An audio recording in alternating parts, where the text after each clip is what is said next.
Hello friends, welcome to literature fire channel. இன்றைக்கி நம்ம சேனலில் ஜார்ஜ் பெர்னார்ட் ஷா எழுதின பிக்மலியன் அப்படிங்கிற பிளேவோட சம்மரியை தான் பார்க்க போகிறோம்.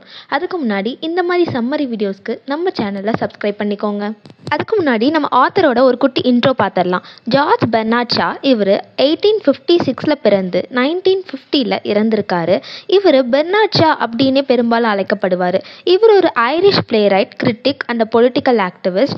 இவர் மோர் தென் 60 பிளேஸ் எழுதியிருக்காரு. அதில் அவரோட மேஜர் ஒர்க்ஸ் அப்படின்னு பார்த்தோம் அப்படின்னா man and superman, Pygmalion and saint John, இதெல்லாம் இவரோட ஃபேமஸ் ஒர்க்னு சொல்லலாம்.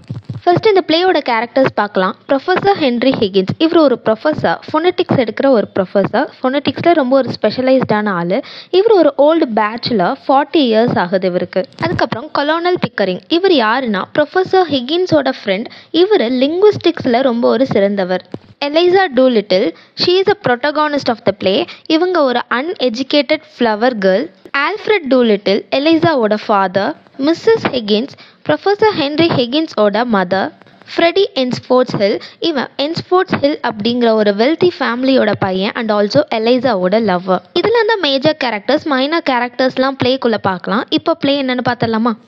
இப்போ நான் அந்த பிளாட்டை ரொம்ப சிம்பிளாக சொல்கிறேன். நான் சொல்கிற பிளாட்டை மட்டும் நீங்கள் ஹியர் பண்ணிக்கிட்டே வாங்க. மஸ்ட் ஹெட்ஃபோன்ஸ் யூஸ் பண்ணிக்கிறது ரொம்பவே பெட்டராக இருக்கும்னு நினைக்கிறேன்.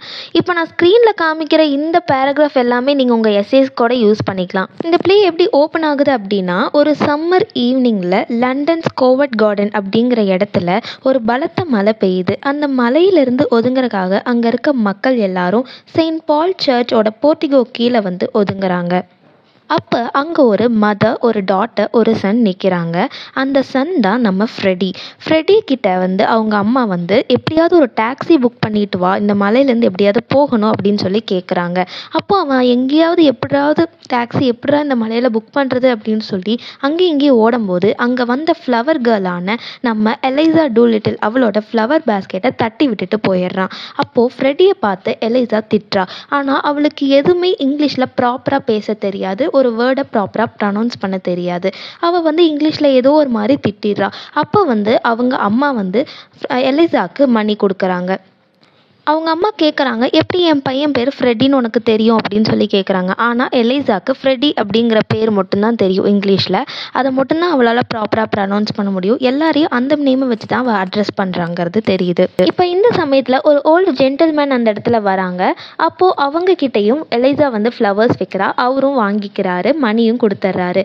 அப்போது அவர் சொல்கிறாரு, அங்கே இருக்க ஒருத்தன் உன்னை நோட் பண்ணிக்கிட்டே இருக்கான், உன் ஆக்டிவிட்டீஸ் எல்லாமே ஒரு நோட் பேடில் நோட் பண்ணிக்கிட்டே இருக்கான் அப்படின்னு சொல்கிறாரு. அப்போ எலைசா சொல்கிறேன், நான் எந்த தப்பு பண்ணலை, I am a poor girl, நான் நல்லா தான் இருக்கேன், நல்ல விஷயங்களை தான் பண்ணுறேன் அப்படிங்கிற மாதிரி சொல்கிறா. இந்த விஷயம் ஒரு நோட் பேடில் ஒருத்தர் நோட் பண்ணிக்கிட்டே இருக்கிறத பார்த்த மக்கள் எல்லாருமே அந்த இடத்துல ஏதோ பிரச்சனை அப்படின்னு சொல்லி அங்கே கூடி நின்னுறாங்க. ஆனால் அவன் எல்லாரையும் நோட் பேட் வச்சு நோட் பண்ணிக்கிட்டே தான் இருக்கான் சைலண்ட்டாக. இப்போ இந்த நோட் பேடில் நோட் எடுத்துகிட்டு இருக்கார் இல்லையா, அவர்கிட்ட ஒரு ஹிடன் டேலண்ட் இருக்குது. என்ன அப்படின்னா, அவர்கிட்ட யார் பேசினாலும் அவங்களோட வேர்ட் ப்ரொனவுன்சியேஷனை வச்சே அவங்க எந்த ஊரை சேர்ந்தவங்க அப்படின்னு சொல்லி கண்டுபிடிச்சிருவார். இப்போ கொஞ்ச நேரம் கழித்து மழையும் நின்று தான் அங்கே இருக்க பீப்புள் எல்லாருமே மூவ் ஆன் ஆயிடுறாங்க. இப்போ அந்த ஓல்ட் ஜென்டில்மேன், அந்த நோட் டேக்கர், அதுக்கப்புறம் எலைசா, 3 பேர் தான் இருக்காங்க. இப்போ அந்த நோட் டேக்கர் தான் யாருங்கிறத ரிவீல் பண்ணுறாரு. இவர் வேறு யாரும் இல்லை, நம்ம கேரக்டர்ஸில் பார்த்தோம் இல்லையா, ப்ரொஃபஸர் ஹென்ரி ஹிகின்ஸ், அவர் தான். அதனால தான் அவரால் அந்த ப்ரொனவுன்சியேஷனை வச்சு கரெக்டாக ப்ரெடிக்ட் பண்ண முடியுது. He is specialised in phonetics. அப்புறம் இங்கே இருந்த ஜென்டில்மேன் யாருன்னா கொலோனல் பிக்கரிங், இவர் ஸ்பெஷலைஸ்ட் இன் லிங்குவிஸ்டிக்ஸ். ப்ரொஃபஸர் ஹிகின்ஸ் எலைசாக்கு கொஞ்சம் அமௌண்ட் ஆஃபர் பண்ணுறாங்க. அந்த அமௌண்ட்டை வச்சு எலைசாக்கு டாக்ஸிக்கு போக ஹெல்ப்ஃபுல்லாக இருக்குது. எலைசா போன அந்த டாக்ஸியில் தான் ஃப்ரெடியோட மதர் அண்ட் சிஸ்டரும் ட்ராவல் பண்ணுறாங்க.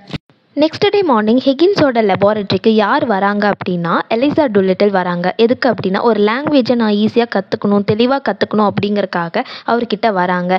அவரும் லாங்குவேஜ் சொல்லித்தராரு. இங்கேருந்து அவங்களோட லெசன் ஸ்டார்ட் ஆகுது. அவர் சொல்லித்தர எந்த வேர்டுமே எலைசா ஒழுங்காகவே உச்சரிக்க மாட்டா. அதனால அவர் ட்ரம் ஸ்டிக்கால் எலைசாவை அடித்தும் முடியெல்லாம் பிடிச்சி இழுத்தும் கொடுமை பண்ணி தான் சொல்லி தருவார். He is a very arrogant man. ஆனால் கொலோனல் பிக்கரிங் அப்படி இல்லை, ரொம்பவே ஒரு சாஃப்ட் நேச்சர் உள்ள ஒரு மேனாக இருப்பார்.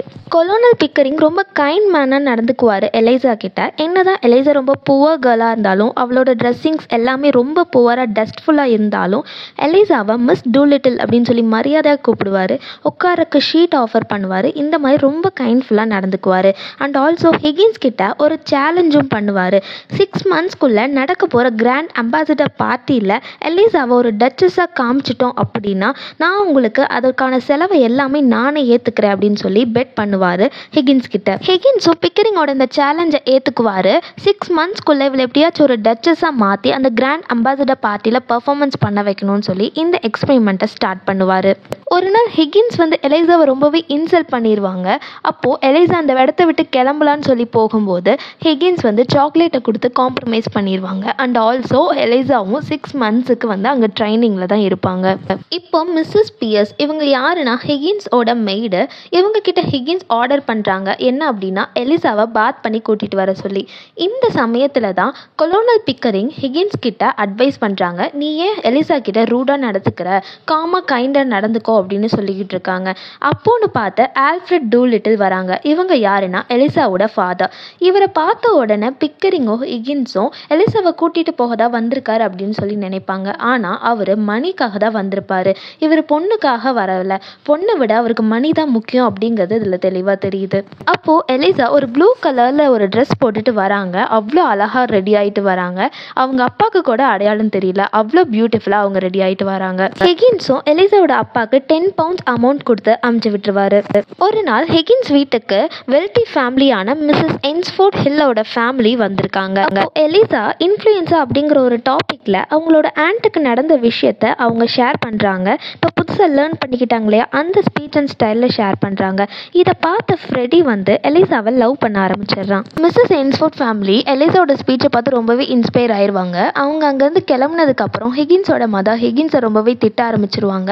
ஏன் அப்படின்னா ஒரு 40-year-old பேச்சுலர்ஸ் 2 பேரும் ஒரு பொண்ணோட வாழ்ந்துட்டு இருக்கிறதா எல்லாரும் தப்பாக பேசிகிட்டு இருக்காங்க. எலிசாவை நீங்கள் எப்போதும் மாற்றவே முடியாதுன்னு சொல்லி கோவப்படுவாங்க. இப்போ 6 months கழிச்சு அவங்க நினைச்ச அந்த கிராண்ட் அம்பாசிடர் பார்ட்டி வருது. அந்த பார்ட்டியில் எலிசா ரொம்பவே பியூட்டிஃபுல்லாக பெர்ஃபார்ம் பண்ணிடுவா. அம்பாசிடருக்கும் எலிசாவை ரொம்பவே பிடிச்சிருக்கும். நீ ஒரு ஹங்கேரியன் பிரின்சஸ் மாதிரி இருக்க அப்படின்னு சொல்லி ப்ரைஸும் பண்ணிடுவாரு. பார்ட்டி முடிஞ்ச உடனே Higgins, colonel Pickering and Eliza எல்லாரும் லெபார்ட்டரிக்கு ரிட்டர்ன் ஆயிடுவாங்க. அங்கே அவங்களோட சக்ஸஸை ரொம்பவே ஹாப்பியாக கொண்டாடிட்டு இருப்பாங்க. அப்போ ஹிகின்ஸ் எலிசாவை பார்த்து நீ ஸ்லிப்பர்ஸ் மேலே ரொம்பவே இன்ட்ரெஸ்ட் காமிக்கிற அப்படின்னு சொல்லுவார். அப்போது எலிசா ரொம்பவே ஹர்ட் ஆகி அவர் கொடுத்த எல்லா இதையும் ரிட்டர்ன் பண்ணிட்டு அவங்களோட ஸ்லிப்பர்ஸை அவர் மூஞ்சி மேலேயே தூக்கி வீசிடுவாங்க. அப்போ பிக்கரிங்கும் ஹிகின்ஸும் இந்த எக்ஸ்பெரிமெண்ட் நல்லபடியாக முடிய போது கொஞ்ச நாள் அமைதியாக இருன்னு சொல்லுவாங்க.